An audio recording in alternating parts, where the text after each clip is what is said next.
La paix chez vous. MDL Report numéro 29 de ce lundi 4 janvier 2021. 6 janvier 2021, nous y sommes. Que va-t-il se passer quand le Congrès et le Sénat vont se réunir donc ce mercredi pour certifier les résultats issus de cette élection du 3 novembre, pour simplifier les choses, on le dit ainsi.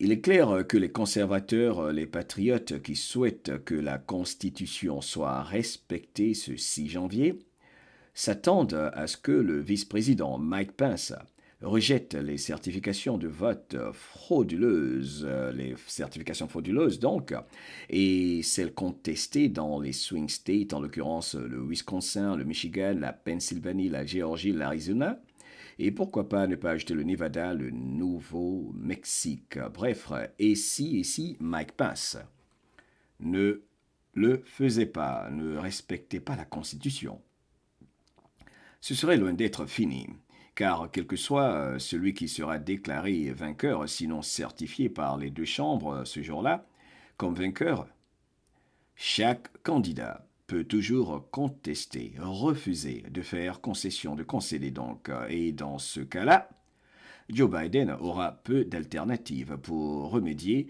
à une décision défavorable, si tel est le cas ce 6 janvier. Par contre, Donald Trump, lui, pourra toujours appliquer l'ordre exécutif de septembre 2018 pour activer les militaires qui pourront faire respecter, eux, donc, la Constitution qu'ils se doivent de défendre et, partant, défendre la nation américaine qui fait face à une insurrection. Pour ne pas dire un coup d'État permanent. Car, voyez-vous, c'est de cela qu'il s'agit.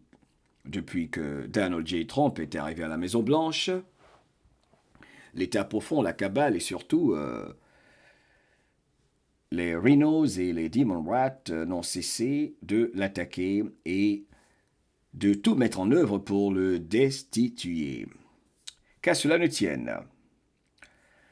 6 janvier 2021, essayons de simplifier autant que faire se peut. Malgré les détracteurs et les experts en matière des lois constitutionnelles à la solde de l'État profond, très souvent, qui disent que Mike Pence n'aura aucun pouvoir ce 6 janvier, entre autres, il y a ce que dit la Constitution organique, originelle, ce que vous voulez, qui reste la loi supérieure. Et un fait reste clair. Mike Pence est le seul ayant le pouvoir de déterminer, ce jour-là, s'il y a eu dispute ou pas, s'il y a eu contestation ou pas. En d'autres termes, ce mercredi 6 janvier, Mike Pence pourra décider, dire donc, si une élection crédible et transparente s'était tenue donc ce 3 novembre dernier, le 3 novembre dernier. Pour simplifier les choses encore une fois, patience. Alors, lorsque les deux chambres, cela s'entend, le Congrès et le Sénat donc, seront réunis ce mercredi, sous sa présidence, comme le précise cet article du American Thinker, qui est très important, que nous allons réviser ensemble. L'article que je vous recommande, qui est sur le site americanthinker.com, précise It is for Mike Pence to judge whether a presidential election was held at all. C'est à lui de décider si une élection présidentielle s'était tenue. Donc, avec ou sans la fraude, selon, comme l'indique l'article 2, section 1 de la Constitution, qui précise bien que ce sont les législateurs qui décident d'une élection et non pas des gouverneurs ou des secrétaires d'État qui changent les lois constitutionnelles. Bref, qu'à cela ne tienne. La Constitution organique. Sur la base du 12e amendement, précise sans ambiguïté aucune que le vice-président est celui donc qui déterminera s'il y a dispute ou pas, objection ou pas. Et donc, c'est le vice-président qui va ouvrir les enveloppes, pour simplifier, d'accord, contenant les ECV, the Electoral Certified Votes, on peut le dire comme ça, Electoral College Vote, entre autres, et de les compter. Donc, on reprend. La Constitution organique sur la base du 12e amendement précise sans ambiguïté aucune que le vice-président est celui qui déterminera, encore une fois, s'il y a dispute ou pas, contestation ou pas, et donc décidera d'ouvrir les enveloppes contenant les votes certifiés et de les compter. Ce qui est le cas, vu le nombre grandissant de sénateurs et de membres du Congrès ayant confirmé qu'ils s'opposeront à une certification frauduleuse des résultats issus des États contestés. Surtout que, dans ces États-là, il y a eu double certification, un point important, double certification, provenant des deux camps, que sont les législateurs du GOP, donc des républicains, et certification également issue, d'autre part, par les gouverneurs et secrétaires d'État qui, eux, ayant violé, ignoré carrément la Constitution en facilitant une fraude massive et en changeant, par exemple, les dates pour compter les voix et changeant carrément les lois électorales dans leurs États respectifs, ce qu'ils ne doivent pas faire normalement, qu'à cela ne tienne toujours. Résumons toujours, simplifions dans ce jeu d'échecs que nous observons. Entre l'État profond, dans son ambition de coup d'État permanent contre Donald J. Trump pour faire avancer son dossier de globalisation, de mondialisation, entre autres. Alors, encore une fois, le vice-président a le pouvoir soit d'ignorer la Constitution et accepter les certifications frauduleuses, soit rejeter les enveloppes issues des États contestés largement, ce qui est le souhait des patriotes. En conclusion, Mike Pence fait face à une contestation claire et nette. Alors, que va-t-il faire? Le temps et la patience restent nos meilleurs amis. Ce qui est indéniable est que l'article 2, section 1 de la Constitution donne les pleins pouvoirs,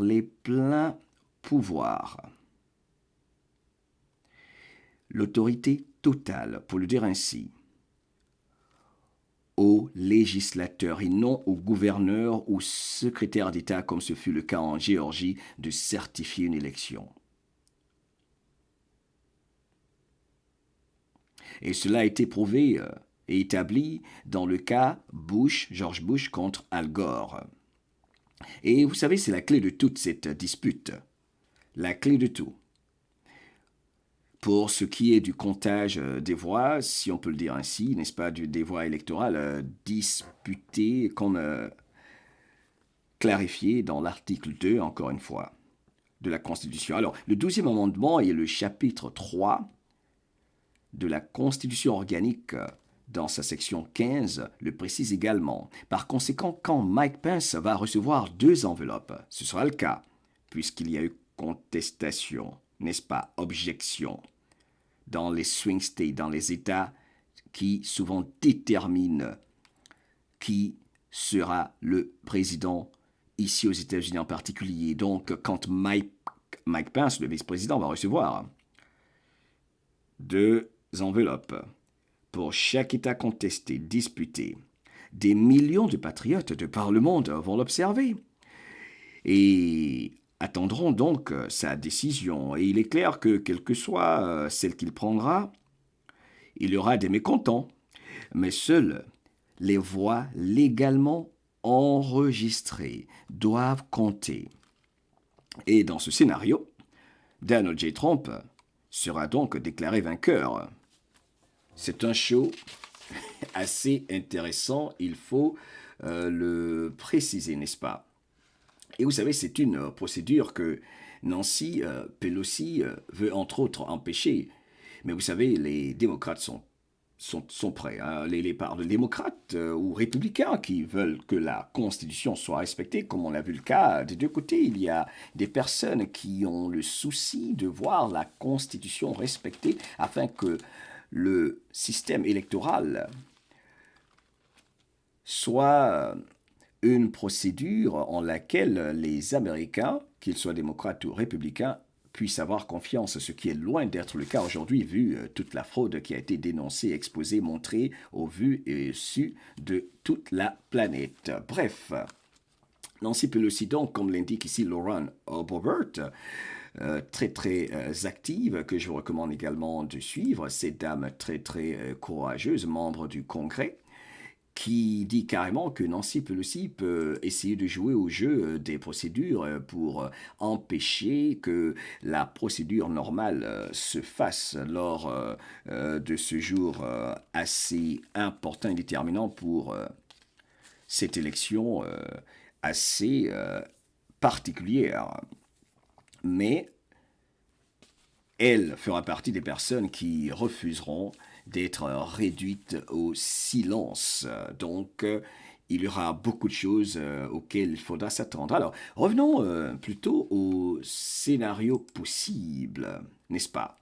Sans manquer de préciser ici, comme le Epoch Time et National Life l'ont précisé, hein, toujours pour une parenthèse importante, que la loi empêche clairement, la Constitution donc empêche clairement le vice-président d'accepter des votes qui sont issus de la fraude. Law prohibits Pence from accepting electoral votes from fraudulently certified states constitutional lawyer. OK?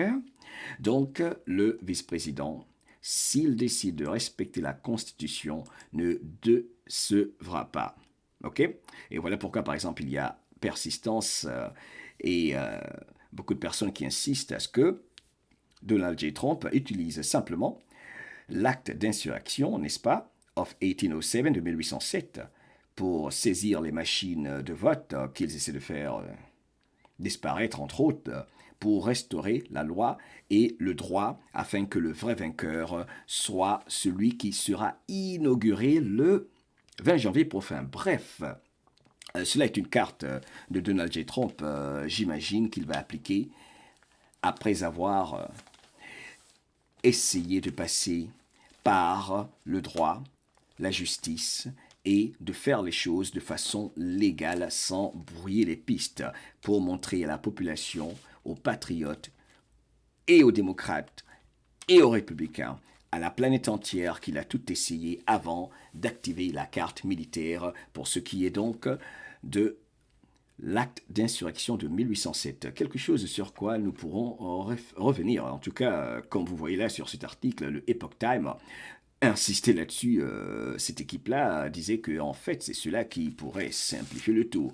Il y a eu fraude, et selon l'ordre exécutif qu'il a, il pourrait simplifier les choses. Mais vous savez, l'objectif ici pour Donald Trump et les patriotes, on l'a toujours dit, c'est d'éveiller les consciences. C'est de révéler à la planète entière que le système pour élire des chefs d'État, et cela au niveau mondial, est basé sur la fraude, une fraude bien organisée à plusieurs niveaux. Bref, revenons donc ici dans cet art de la guerre que nous observons dans ce jeu d'échecs très important entre les patriotes et les représentants de l'État profond qui se sont infiltrés aux États-Unis. Revenons donc à cela en parlant des scénarios possibles que nous devrons voir, n'est-ce pas, ce 6 janvier. Et il faut savoir qu'il y a plusieurs contradictions, interprétations et cas de figure avancés ici et là. Mais encore une fois, s'en tenir à la Constitution simplifie le tout et du moins clarifie les choses. Alors, quel est le premier scénario possible? Le premier cas qu'on pourrait voir, bien sûr, ce 6 janvier. Cas numéro 1. Si Mike Pence décide de prendre en compte les deux enveloppes ou la double certification qui, bien sûr, lui sera présentée, n'est-ce pas? Donc les deux enveloppes qui lui seront présentées ou la double certification, car soucieux de respecter la Constitution, il pourra par exemple pour la Pennsylvanie et la Géorgie se baser sur l'article 2, section 1 de la Constitution, n'est-ce pas? Et dire que les gouverneurs et le secrétaire d'État, eux, n'ont pas le droit de changer ou modifier les lois électorales, les règles des élections, qui sont très claires dans la Constitution, que lui, Mike Pence, en tant que vice-président donc, se doit absolument de protéger. Le vice-président va ainsi invalider les certificats issus de ces États en question, ce qui va ramener Joe Biden, dans ce cas-là, à 225 grands électeurs, si je ne m'abuse, et Donald Trump à 232 grands électeurs. Donc, cela veut dire que personne n'aura la majorité absolue des 270 voix, des 270 grands électeurs requis, et il n'y aura donc pas de vainqueur. Plus loin, le 12e amendement, dans ce cas-là, dit clairement que la personne avec le plus grand nombre de votes doit être, en ce moment-là, déclarée vainqueur, et ce sera donc Donald J. Trump, car ayant la majorité. Disons le plus grand nombre de grands électeurs.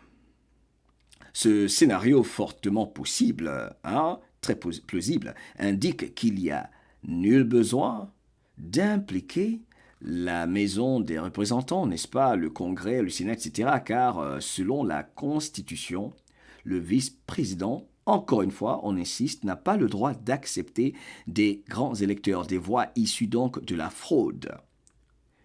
En gros, si le vice-président respecte son serment, c'est le seul scénario que l'on devrait voir ce 6 janvier 2021. Les deux prochains scénarios possibles concernent une section toujours du 12e amendement et ce qu'on appelle le ECA, Electoral Count Act, qui, eux, s'opposent. Il y a des variantes sur lesquelles nous allons ici revenir pour clarifier les choses, chers frères, chères sœurs. Deuxième scénario possible, ici. En se basant simplement sur toujours une variation du 12e amendement de la Constitution. Le vice-président, donc, peut déterminer qu'il y a dispute, qu'il y a objection, et ensuite, donc, renvoyer le tout à la Chambre qui s'est réunie pour résoudre le problème par le vote par État. Un vote basé sur ce fait. Un État, un vote. Donc, un vote par État. Pour simplifier encore les choses. Donc, restons dans ce deuxième scénario possible, toujours dans le cas de figure où Mike Pence prend en compte les doubles certifications issues des deux camps. Mais au lieu de simplement rejeter les certifications frauduleuses, donc anticonstitutionnelles, Mike Pence renvoie le tout, comme je le disais tantôt, aux deux chambres pour un vote afin de décider qui sera inauguré le 20 janvier. Résumons donc ce scénario rapidement. Si Mike Pence décide d'ouvrir les enveloppes issues des deux groupes, les législateurs qui, selon la Constitution, sont ceux habilités à le faire, et le deuxième groupe, les gouverneurs, les secrétaires d'État qui, eux, usurpent la Constitution, violent la Constitution. Donc, si Mike Pence décide d'ouvrir les enveloppes issus de ces deux groupes qui s'opposent, chaque candidat a la possibilité d'être déclaré vainqueur, selon les enveloppes ou certifications prises en compte. Mais alors, si Mike Pence rejette les certifications issues des États contestés, on reviendrait normalement au scénario 1, où le candidat avec le plus grand nombre de grands électeurs est déclaré vainqueur. Et ce sera encore une fois Donald J. Trump dans ce cas-là, dans ce scénario 2. car le GOP, le groupe des républicains, contrôle la majorité, n'est-ce pas, des voix par État. Mais alors, le 12e amendement, toujours en se basant sur la Constitution, rappelle que si personne n'a la majorité absolue, donc les 270 grands électeurs, ce 12e amendement donc permet qu'aucun des candidats soit déclaré vainqueur. Et dans ce cas-là, on s'en remettra encore une fois aux deux chambres réunies qui vont voter sur la base suivante. Comme je le disais, une voix pour un État, car le choix du futur président dépend d'une seule voix attribuée à chaque État dans ce cas de figure. Donc ces deux premiers scénarios favorisent Donald J. Trump. Bienvenue dans ce jeu d'échecs assez complexe.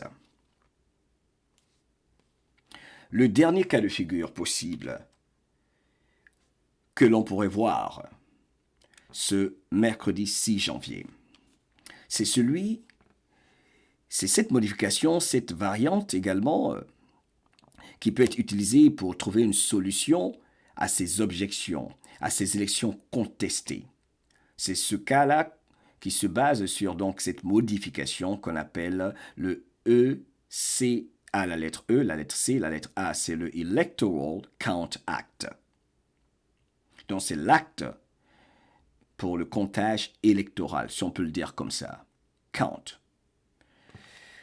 C'est une procédure, le ECA, donc l'Electoral Count Act, est une procédure différente du 12e amendement et celle dont les médias de propagande parlent le plus car favorable à l'État profond. Parce que c'est cette option-là dont on parle beaucoup, qui impose qu'il y ait objection d'abord provenant et d'un membre du Sénat et d'un membre du Congrès, ce qui va conduire à des débats durant lesquels des argumentations auront lieu, et on a même entendu parler de l'équipe de Donald J. Trump qui parle de présenter, donc dans ce cas-là, des preuves spécifiques, ils ont précisé cela, spécifiques, indisputables, dans ce cas-ci. J'imagine de quoi encore ils doivent parler parce qu'on a déjà eu tellement de preuves indisputables. Bref, cela veut dire qu'il y a beaucoup de choses que nous ne savons pas et qu'il y a plusieurs cartes pour l'équipe Trump qui peuvent être appliquées selon les cas de figure qui se présenteront, car vous voyez que la Constitution peut être interprétée de plusieurs façons. Bref, et si donc, à l'issue de ces débats, il n'y a toujours pas de résolution, n'est-ce pas, dans ce troisième cas de figure. Cette modification-là de la Constitution, donc le ECA, ECA, permet donc que les certifications des gouverneurs soient prises en compte. Ce qui ferait l'affaire de Joe Biden. Car cette procédure ne prenant pas en compte le vote contingent, le vote contingent par État. Donc, quand on parle de un État et un vote. Un État et un vote par État.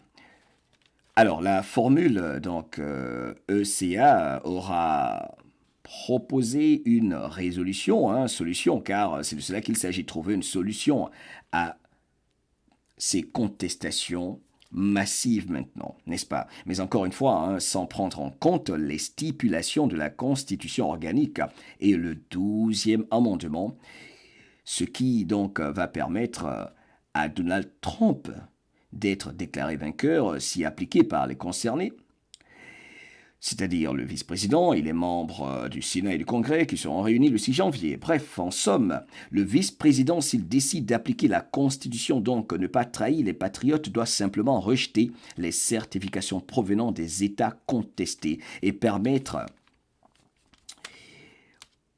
au 12e amendement d'être appliqué. Donc permettre aux États de voter avec une seule voix par État. Un État, une voix. Un vote électoral, une voix pour chacun des 50 États. Bref, bienvenue dans l'art de la guerre, dans ce plan militaire organisé pour mettre à nu un système de fraude mondiale. Car c'est de cela qu'il s'agit. Il ne faudra pas oublier cela. Ça a toujours été l'objectif de Donald J. Trump et des patriotes, raison pour laquelle il est important d'être très très patient, ce qui devient un exercice de plus en plus difficile pour pas mal d'entre nous. Et cela est compréhensible. Bref. Alors, résumons un tout petit peu. Mike Pence peut emprunter donc les différentes voies suivantes. Première option pour le vice-président. 1. La constitution organique. Suivre la constitution, la faire respecter. Parce que dans ce cas-là, on sait bien que quand il y a fraude, cela annule le tout. Ce qui veut dire que Mike Pence doit premièrement rejeter les certifications frauduleuses. Donc, vote qu'on ne peut pas valider. Ces résultats issus des États contestés et sans remettre à la constitution organique disant que le candidat avec le plus grand nombre de grands électeurs est vainqueur. Donc, en l'occurrence, dans ce cas-là, Donald Trump, 232 voix contre Joe Biden, qui en aura 227 si on élimine les 79 voix, c'est le total issu des 6 États disputés, car les 6 États disputés, dont le Michigan, la Pennsylvanie, la Géorgie, entre autres, n'est-ce pas, ont au total 79 grands électeurs, pour ne pas dire voix. Et si donc, encore une fois, le vice-président décide de ne pas prendre en compte les enveloppes issues des États contestés, cela ramène Donald Trump à 232 grands électeurs et Joe Biden à 227, si je ne m'abuse. Deuxième cas possible, deuxième voie que pourrait emprunter Mike Pence, c'est que c'est la voie du 12e amendement, au cas où aucun candidat n'aurait atteint la majorité, n'est-ce pas, les 270 grands électeurs. Dans ce cas-là, donc, Mike Pence peut s'en remettre aux deux chambres qui se sont réunies, et pour qu'il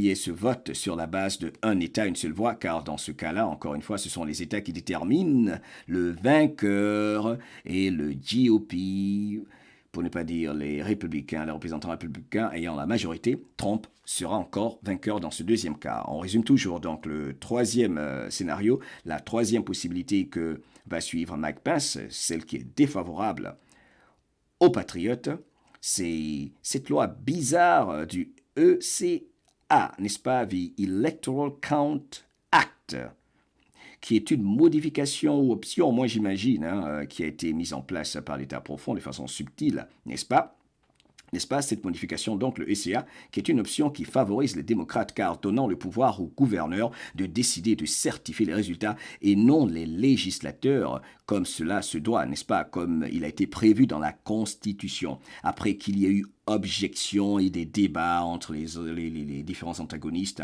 ceux qui s'opposent, qui pourraient donc s'éterniser, il faut le dire, et aller au-delà du 6 janvier. C'est cela qu'il faut considérer. Donc, pour finir, il n'y a pratiquement jamais eu d'élection transparente. C'est cela qu'il faut préciser. It's all about draining the swamp. Il s'agit de vider le marais, de dénoncer, d'exposer, changer le système de fraude électorale.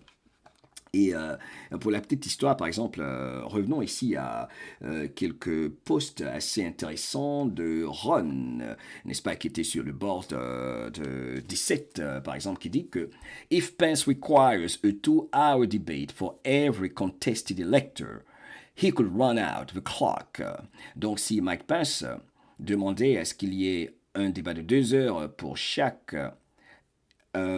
on peut dire État ou électeur pour chaque cas où il y a objection, il pourrait jouer sur le temps, n'est-ce pas?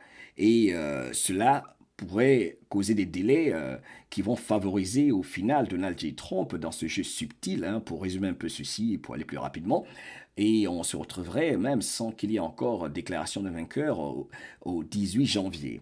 Et n'oublions surtout pas, comme je le disais au départ, dans le premier cas du scénario, si la constitution organique est appliquée et qu'on rejette les certifications, les votes issus des 6 États contestés parce qu'il y a eu fraude, comme le demande la Constitution, est déclaré vainqueur immédiatement selon la Constitution, celui qui a le plus grand nombre de voix. Ce premier cas du scénario, en fait, éviterait même toutes ces confusions. OK? Alors, qu'à cela ne tienne, je parlais tantôt qu'il y a possibilité qu'on voie les choses traîner, même au-delà du 20 janvier. Il se pourrait qu'il y ait des cas de scénario assez fous. Écoutons ici l'un des conseillers du président Donald J. Trump, qui est Peter Navarro, hein, celui qui a évidemment fait ce rapport assez important concernant les cas de fraude, qui nous parle de quelque chose d'assez intéressant. Il dit ici que Pence not only has the authority to give them a 10-day window, the inauguration date can also be rescheduled. Donc, on peut même changer la date de l'inauguration. Donc, écoutons Peter Navarro sur ce cas-là. Pour ce cas-là. And Vice President Pence, he has the authority to give that 10-day window to do what needs to get done. And I cannot imagine when he looks at the facts, he won't vote the right way on that. And you know, Peter, the interesting thing is that 10-day window it is something that they can change the date. The first January 20th cannot be changed. That's constitutional. But this whole certification thing, the dates can be changed. Well, it can be changed, anyway, actually. Peter we can go past that date. Boum! Elle lui dit, mais on ne peut pas changer, non, la date du 20 janvier. Et Peter Navarro lui dit, on peut changer la date du 20 janvier. We can go past that date. Oh. We can go past that date. Et vous voyez, elle ne savait même pas. Elle dit, waouh! Donc, j'en avais parlé dans un de mes tweets. J'ai eu beaucoup de réactions de gens qui disaient, mais qu'est-ce qu'il raconte, Mohamed?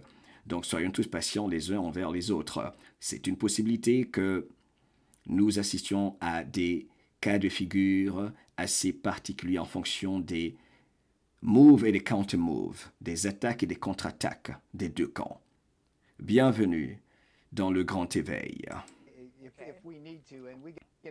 Il s'agit de restaurer la constitution organique. Donc, il y a beaucoup de cas possibles.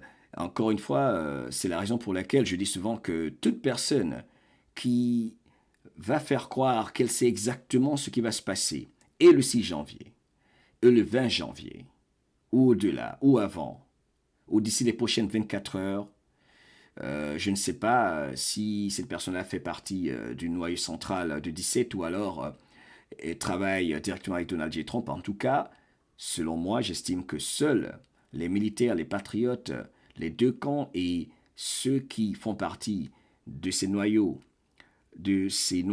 fondamentaux au niveau des deux camps qui se battent, n'est-ce pas, pour élire leur candidat, n'est-ce pas, seules les personnes clés faisant partie des cercles très très fermés savent exactement ce qui va se passer. Tout ce qu'on peut faire, nous, c'est essayer d'interpréter les choses et d'utiliser notre instinct, notre intuition pour nous rapprocher un peu de ce qui semble être les cas les plus plausibles, les plus logiques, pour ainsi dire. Autre chose, je vais revenir sur ceci plus tard. J'ai envie de faire juste une petite virgule qui, je trouve, est assez intéressante ici, n'est-ce pas? Hein, déjà, il y a Trump qui dit que ceci est une tentative de voler une élection, une grande victoire.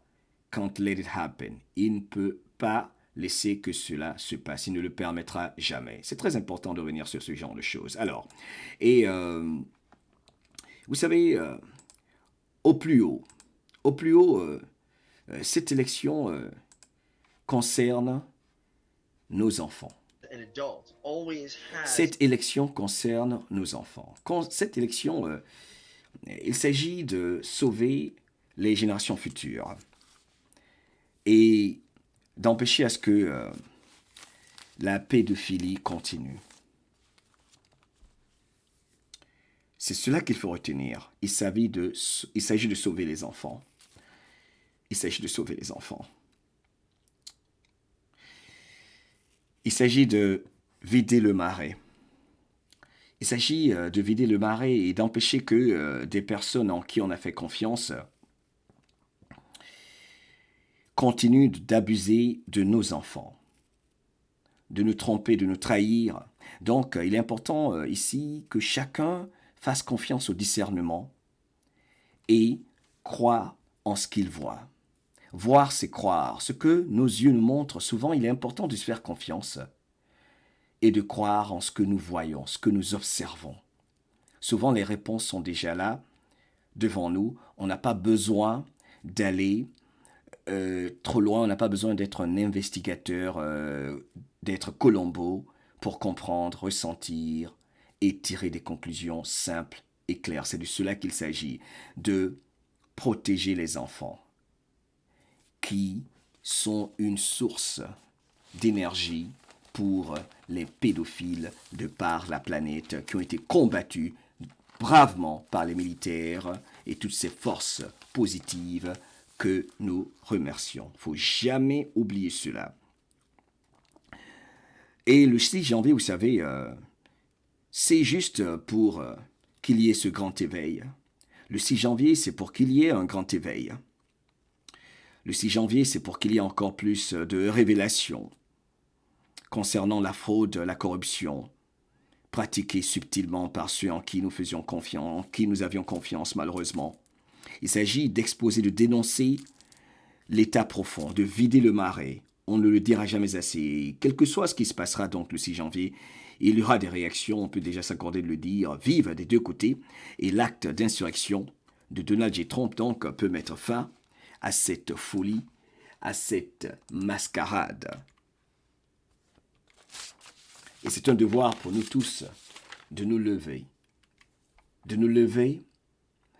et de faire confiance à notre instinct et de participer au grand éveil, car c'est de cela qu'il s'agit. Il a fait son travail. Et n'oublions pas, entre autres, ces petites informations assez intéressantes ici, que je vais partager également rapidement avec vous, rapportées par le Epoch Time, ce 2 janvier, qu'il y a plus de 400 agents secrets, n'est-ce pas, anciens membres des services de renseignement qui sont en train de mener des investigations concernant la fraude. Boum! Donc, c'est hyper important. More than 400 ex-intelligence officers to investigate election irregularities. Et pour toujours parler, pourquoi pas rapidement, de la censure qui s'accentue. Comme certains parmi vous l'ont constaté, mon compte Twitter a pris congé pour quelque temps. Donc, j'aimerais donc rappeler à tout le monde qu'on peut se retrouver sur Parler, ok? Vous avez vu là rapidement où Twitter m'a écrit et m'a dit que j'ai violé leurs soi-disant règles et standards, qu'il m'informe que mon compte a été signalé pour comportement inhabituel, qui enfreint les règles de Twitter et a été verrouillé. Notez donc que des violations répétées des règles de Twitter peuvent entraîner une suspension permanente de votre compte. Et la première chose que j'ai faite quand je suis revenu, n'est-ce pas? Vous pouvez le voir même sur mon compte Twitter, alors comme ici, vous voyez. Please note, repeat violation of the Twitter rules can lead to a permanent suspension of your account. Alors, la première chose que j'ai faite, c'est poster Trump a gagné. OK? Pass it on. Et j'ai dit, refusons de vivre dans la peur de perdre quelque chose. Retrouvons-nous sur Parler, qui est l'équivalent de Twitter pour les lanceurs de vérité ou de lumière, au cas où mon compte prendra congé pour de bon, car ne pas s'exprimer librement ne sera jamais une option pour votre serviteur. Donc voici mon compte Parler, parler.com, comme parler.com, et vous pouvez tous retrouver Linwood, pas mal de personnes qui peuvent s'exprimer librement, ok? Sur Parler. Il y en a plein, il y a Gab et tout ça, mais pour l'instant, je suis sur Parler, ok? Donc, à l'opposé de Twitter, car imaginez ce qui va se passer au cas où on déclarerait, en respectant la Constitution, Donald J. Trump, évidemment, on le confirmerait vainqueur comme on le sait déjà, n'est-ce pas? Alors, donc, j'essaie d'améliorer les choses sur mohamediallo.com, on travaille là-dessus. Et également, à l'opposé de YouTube, je vous invite également à vous abonner à ma page Rumble, ok? C'est l'équivalent de YouTube où la liberté d'expression est possible, ok?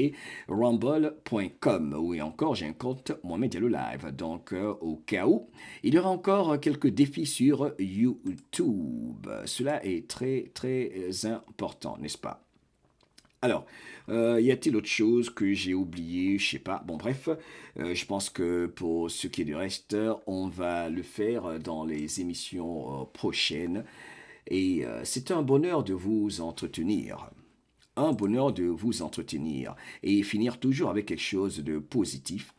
De positif, car vous savez quoi? Nous ne devons jamais oublier une chose. Nous avons tous le devoir aujourd'hui de nous poser des questions. Nous avons le devoir aujourd'hui de nous poser des questions. Car nos enfants nous regardent.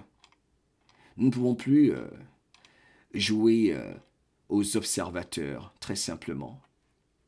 Nous ne pouvons plus jouer aux observateurs. Nous ne pouvons plus jouer aux observateurs. Des millions de patriotes, eux, se sont levés pour soutenir leur capitaine.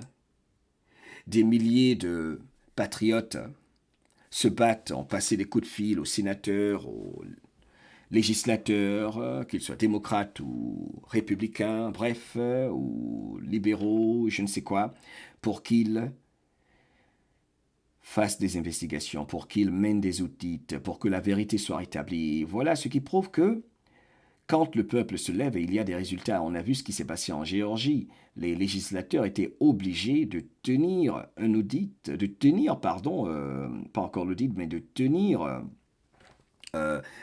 ce meeting où Jovan Pulitzer a pu, n'est-ce pas, démontrer que les machines de vote sont vulnérables et accessibles, qu'on peut les connecter à l'Internet et qu'il a pu même pénétrer le système de vote. C'était à l'issue du combat mené par les patriotes, par le peuple qui s'est levé, comme le demande le capitaine, et raison pour laquelle des millions de patriotes, malgré les difficultés qu'ils rencontreront sur le chemin, se retrouveront donc le 6 janvier, ce mercredi, à Washington, D.C. Nous avons tous notre carte à jouer. Ça ne sert plus à rien de jouer à la victime. Nous n'avons pas le droit de jouer à la victime. Il y va du futur de nos enfants, s'il vous plaît. J'insiste tellement parce que c'est une réalité. Et comme toujours, n'oubliez pas que votre liberté jamais ne doit s'arrêter là où commence la peur de votre voisin. Et merci infiniment à tous ceux qui font des dons et qui soutiennent le MDA Live. Vous êtes simplement merveilleux. I love you. Never, ever give up.